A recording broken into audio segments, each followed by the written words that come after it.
Allahu Akbar, Allahu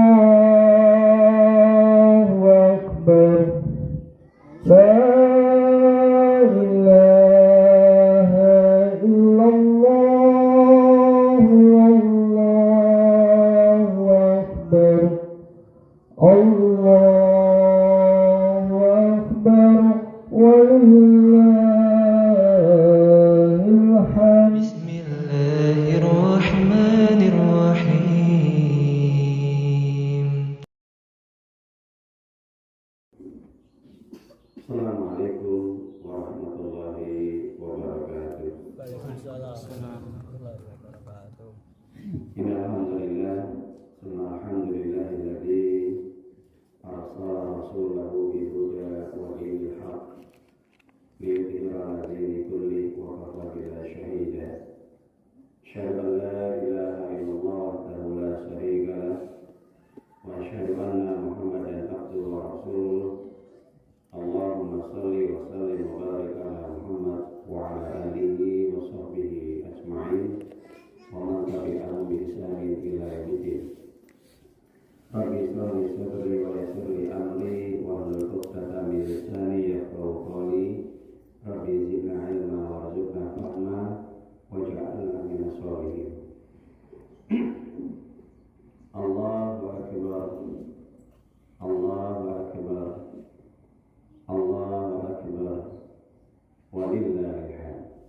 Segala puji bagi Allah Subhanahu wa taala, Sang Penguasa alam semesta, yang dimana pada kesempatan pagi yang berkah ini alhamdulillah kita bersama-sama berkumpul di satu tempat, satu tujuan, satu niat, yaitu dalam rangka untuk melaksanakan ibadah sholat Idul Fitri 1444 Hijriah.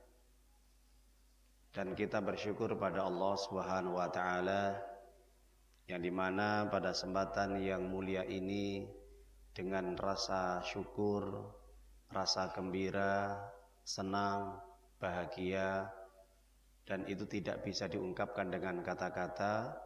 Alhamdulillah, kita diizinkan oleh Allah Subhanahu wa taala untuk bisa menyelesaikan semua amal ibadah yang kita kerjakan selama di bulan Ramadan yang penuh berkah, rahmat, dan pahala Allah yang sangat besar sekali. Dan ini tentunya tidak lepas dari karunia, taufik, hidayah, dan pertolongan yang Allah berikan kepada kita. Tanpa ada pertolongan Allah, kita tidak akan dimampukan oleh Allah untuk bisa melaksanakan semua apa yang kita kerjakan selama di bulan Ramadan sampai saat ini. Sebagaimana yang Allah firmankan di dalam surat Al-Baqarah, "Walaula fadlullahi wa rahmatuhu lakuntum minal khasirin." Kalau bukan karena fadlullah, karunia Allah, dan rahmat Allah Subhanahu wa taala, maka kalian akan menjadi orang-orang yang rugi, menjadi orang-orang yang binasa, menjadi orang-orang yang tidak mendapatkan hidayah petunjuk Allah Subhanahu wa taala. Maka oleh sebab itu para hadirin jamaah sidang salat Idul Fitri yang dimuliakan oleh Allah Subhanahu wa taala, maka atas rahmat, hidayah, taufik yang Allah berikan kepada kita semuanya, maka harus kita syukuri dengan syukur yang sebanyak-banyaknya.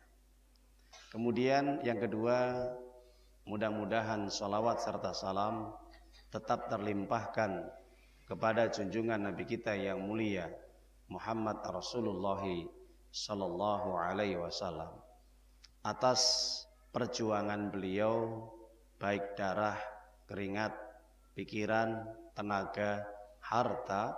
Alhamdulillah kita bisa menikmati Islam sebagai agama yang diridhoi dan dimuliakan oleh Allah Subhanahu wa taala. Dan mudah-mudahan kita berharap agar mendapatkan syafaatnya nanti pada hari kiamat kelak. Amin ya rabbal alamin. Allahu akbar, Allahu akbar, Allahu akbar, walillahil hamd.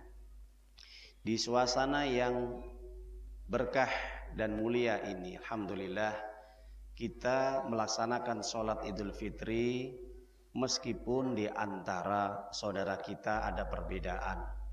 Baik yang hari ini dilaksanakan pelaksanaan sholat Idul Fitri maupun besok pada hari Sabtu yang sudah pemerintahkan tetapkan pada tanggal 22 April. Maka perbedaan ini jangan sampai menjadikan kita saling merendahkan, saling menghinakan, saling mengolok-ngolok. Hendaknya kita saling menghormati, saling toleransi. Karena perbedaan apapun di dalam ibadah dan itu masuk wilayah fikih, maka terjadi khilafiyah dan harus kita hormati di antara satu dengan yang lain. Maka pesan dari Allah Subhanahu wa taala di dalam surat Ali Imran ayat yang ke-103, Allah taala mengatakan wa'tasimu bihablillahi jami'an wa la tafarraqu. Hendaknya kalian senantiasa berpegang teguh kepada agama Allah Subhanahu wa taala. Jangan sekali-kali kalian berpecah belah. Jangan sekali-kali kalian saling bermusuhan. Jangan sekali-kali kalian berselisih dan saling merendahkan antara satu dengan yang lainnya. Meskipun kita yang saat ini melaksanakan sholat Idul Fitri dan kita menjangkepkan atau menggenapkan puasa kita selama 29 hari dan yang ke-30-nya artinya tanggal 1 tepat pada 1 Syawal ini, maka hendaknya kita tetap menghormati, menghargai pendapat saudara kita atau yang lainnya yang melaksanakan sholat Idul Fitri jatuh pada hari Sabtu besok tanggal 22 April. Semuanya itu tidak lepas dari berbagai pertimbangan pendapat-pendapat para ulama yang sudah ditetapkan masing-masing.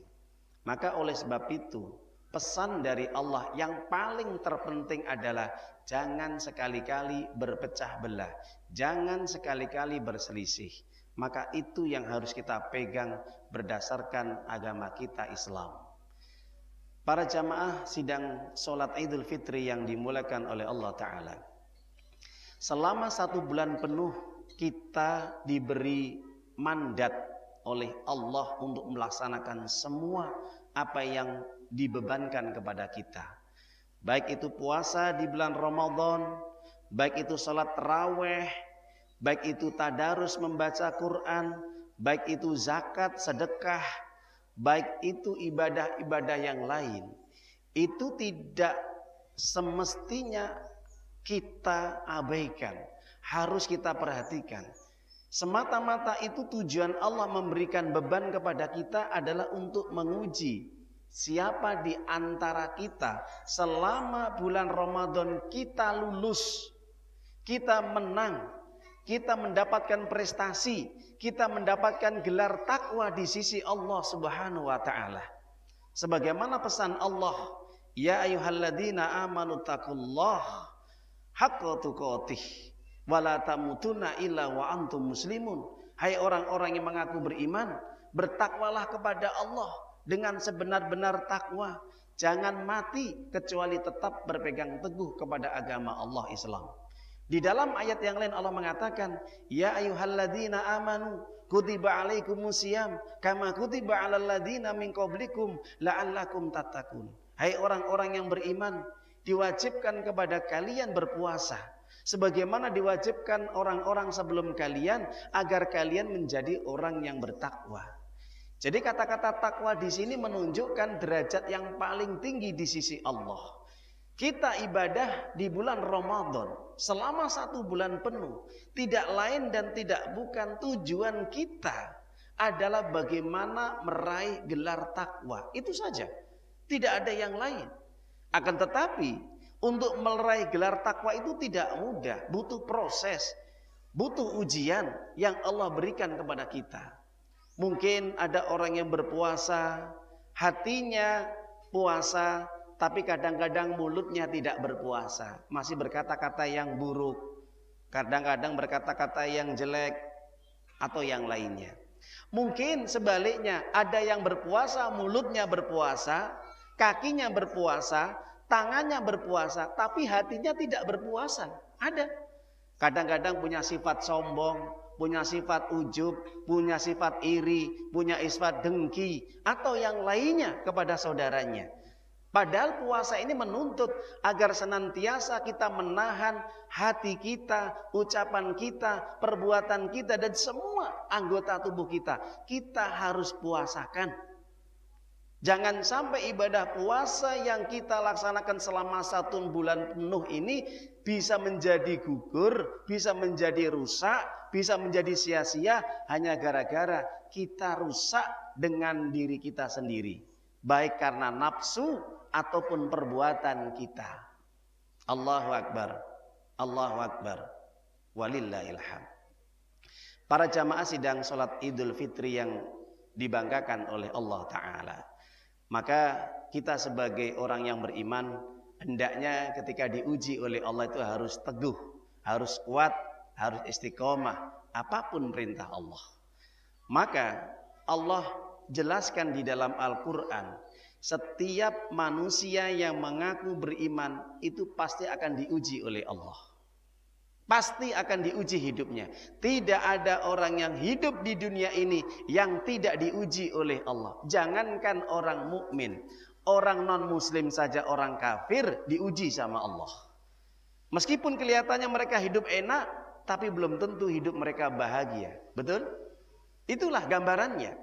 Bagaimana dengan orang beriman, kita yang mengaku beriman kepada Allah? Maka tentunya setiap ujian harus bisa kita lewati dengan baik. Setiap ujian harus kita terima dengan lapang dada. Setiap ujian harus kita sabar menghadapinya. Kenapa? Karena pahalanya besar. Allah jelaskan di dalam surat Az-Zumar surat 39 ayat 10, innama yuwaffas sabiruna ajrahum bighairi hisab. Orang-orang yang sabar itu mendapatkan pahala tanpa batas. Kalau kita pengen sukses hidup kita di dunia sampai nanti di akhirat, kuncinya adalah sabar setiap menghadapi setiap ujian yang menerpa kita. Baik ujian yang menimpa keluarga kita, baik ujian yang menimpa istri kita, baik ujian yang menimpa anak-anak kita, baik ujian yang menimpa harta kita, baik ujian yang menimpa pekerjaan kita, bisnis kita, apa saja. Maka kuncinya kata Allah, sabar. Apa? Sabar. Kalau kita pengen sukses hidup kita dunia dan akhirat nanti. Allah Ta'ala memberikan pesan kepada kita. Ya ayyuhalladzina amanu sta'inu bis-sabri was-shalah. Innallaha ma'as sabirin. Hai orang-orang yang mengaku beriman. Ini panggilan Allah kepada orang yang mengaku beriman. Yang tidak beriman tidak dipanggil sama Allah. Kenapa? Karena mereka tidak mendapatkan kemuliaan di sisi Allah. Karena tidak beriman. Maka bagi orang beriman, di sini Allah berpesan, jadikanlah sabar dan sholat menjadi penolongmu. Ingat, perhatikan, sholat dan sabar adalah kunci hidup seseorang menjadi sukses. Perhatikan ayat ini.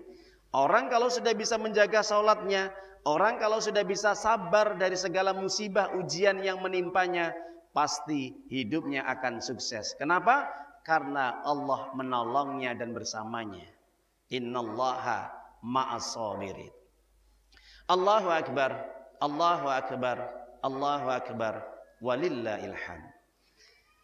Para ulama menjelaskan, meskipun orang mukmin hidupnya selalu diuji oleh Allah, maka ada 5 yang dihadapi orang mukmin menjadi musuh dalam hidupnya.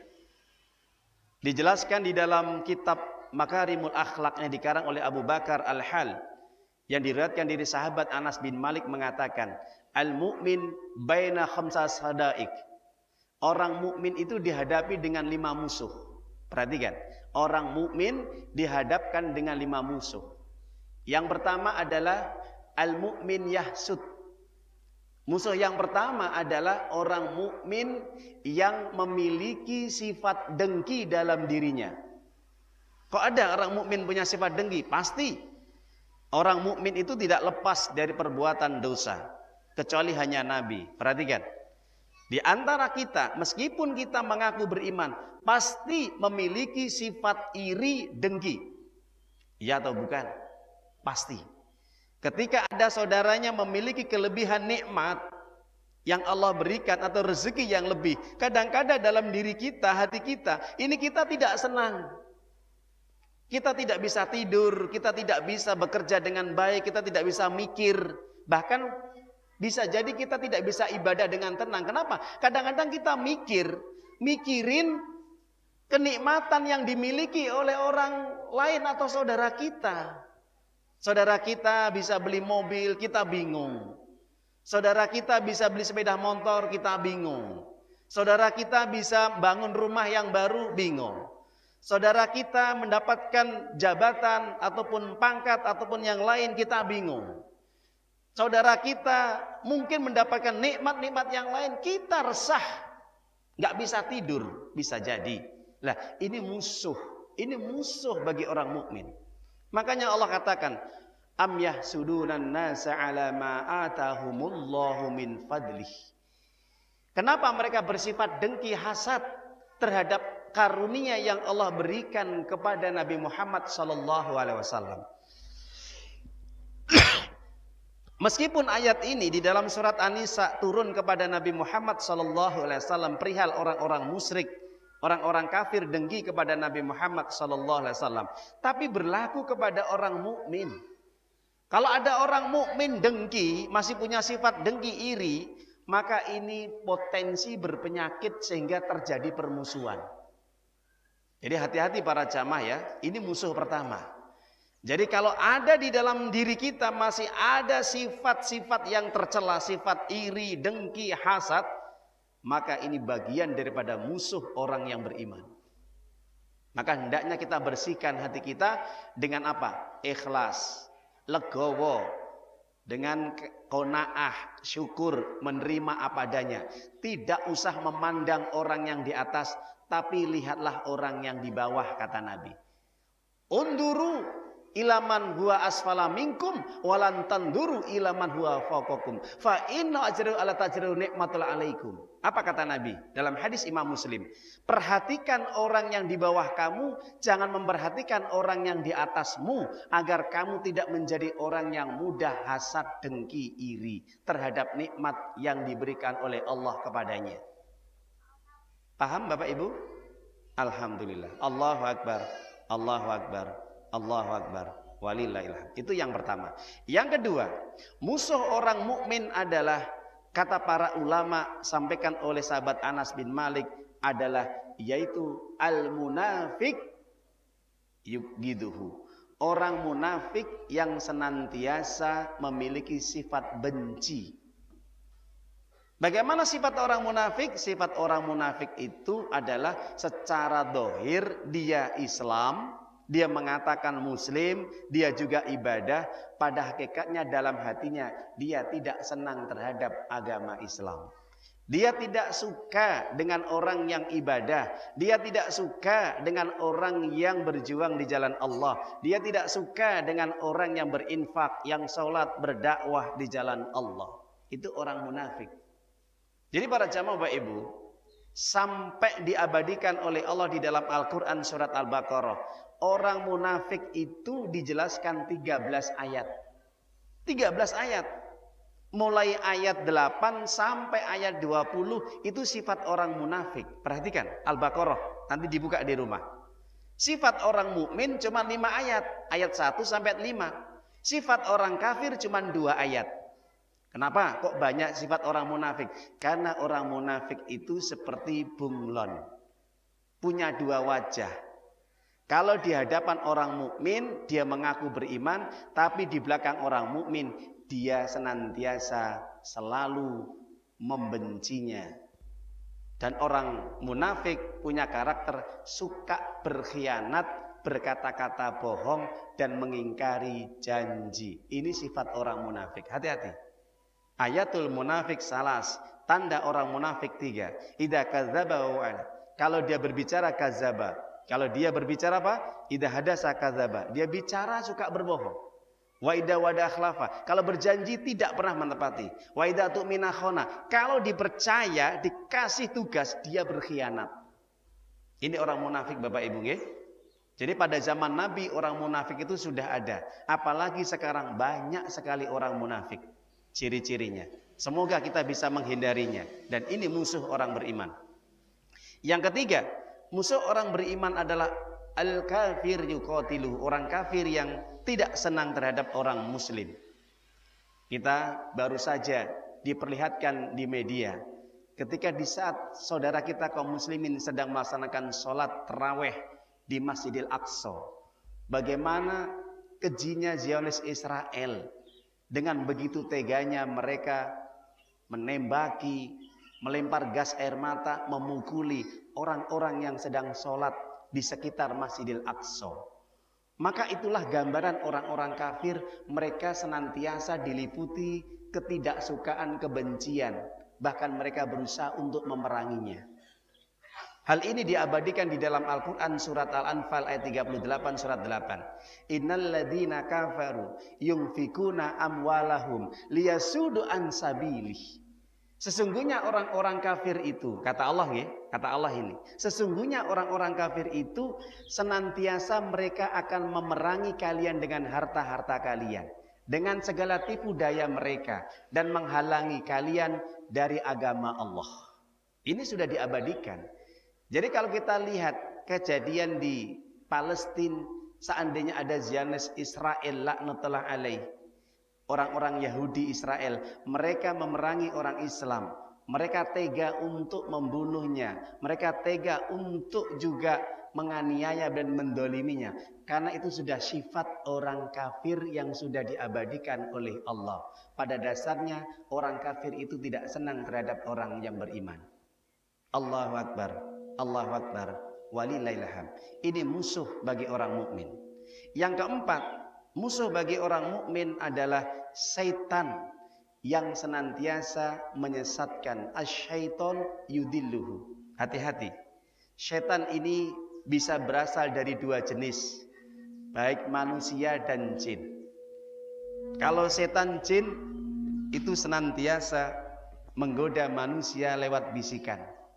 Jadi kalau ada bisikan-bisikan kita, misalkan kita malas sholat, malas ngaji, malas untuk ibadah-ibadah yang lain, itu bisikan-bisikan dari setan.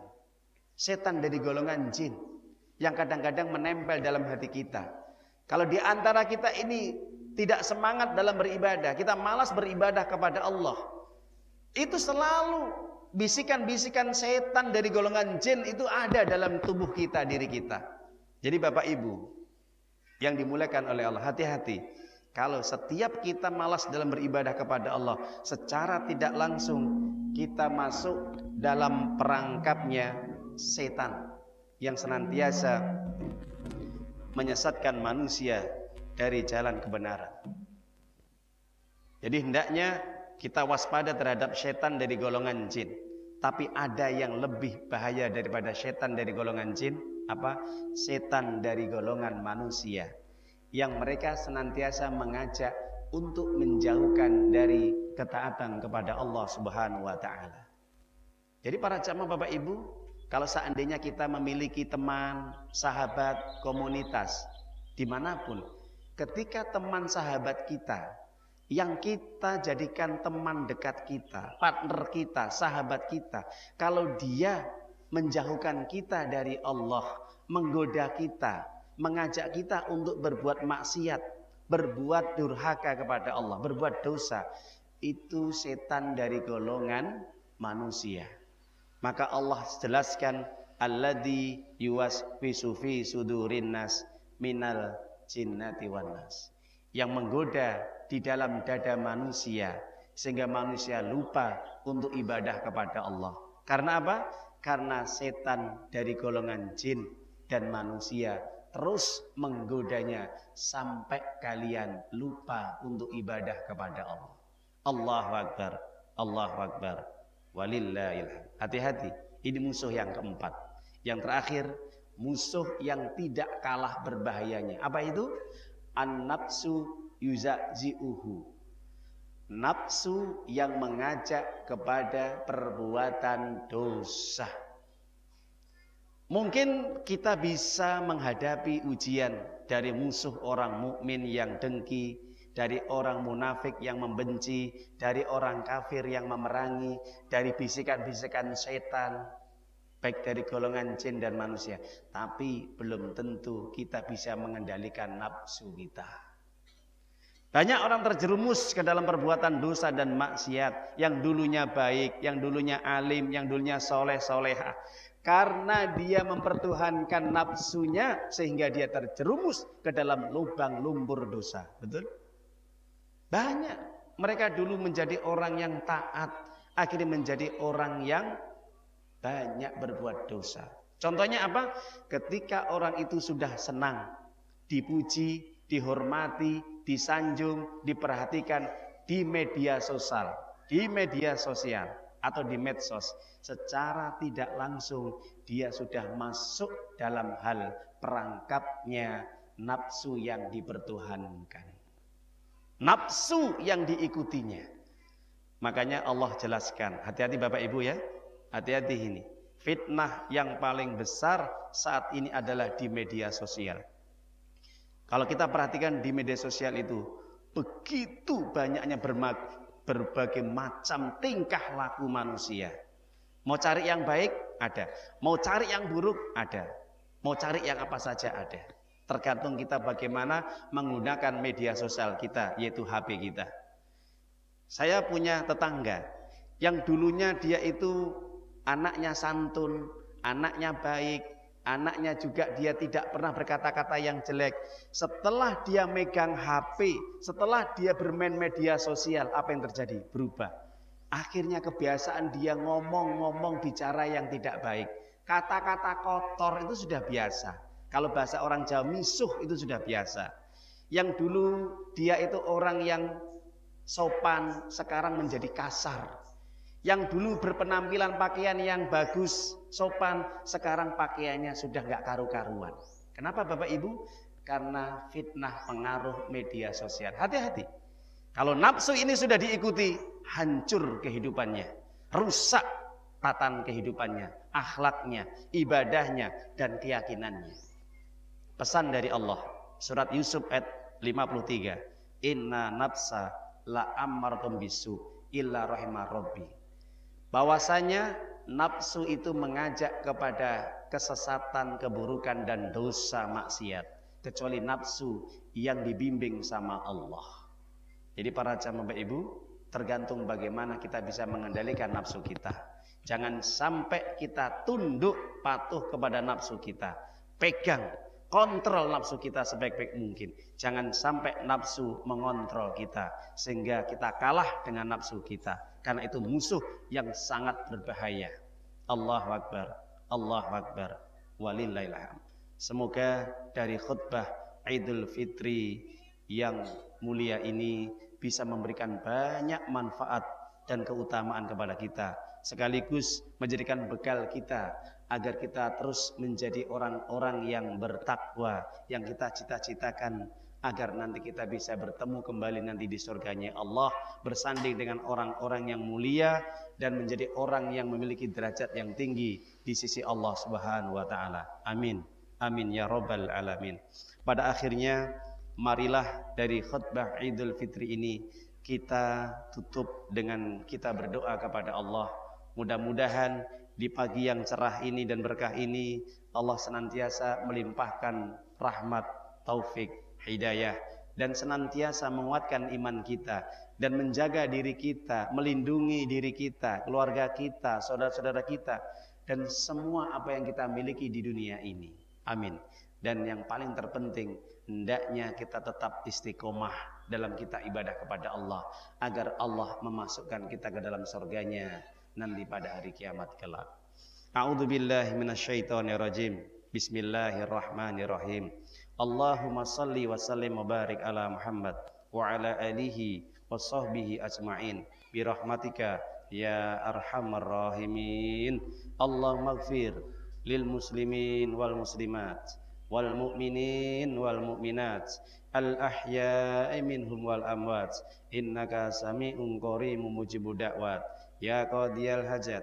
Rabbana dolamna anfusana wa illam taghfir lana wa tarhamna lanakunanna minal khasirin. Rabbana faghfir lana dunubana wa kafir anna sayiatina wa tawaffana mal abrar. Allahumma inni as'alukal huda wat tuqa wal afafa wal ghina. Allahumma inna nas'aluka ilman nafi'an wa rizqan thayyiban wa amalan mutaqabbalan. Allahumma taqabbal min salatina wa siyamina wa sujudina wa ruku'ina wa qira'atina wa zakatina wa kulli amalin ya rabbal alamin.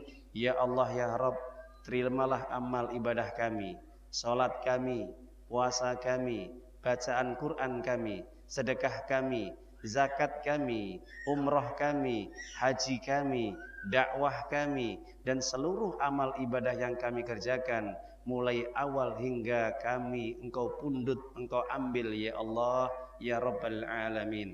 Rabbana taqabbal minad du'a.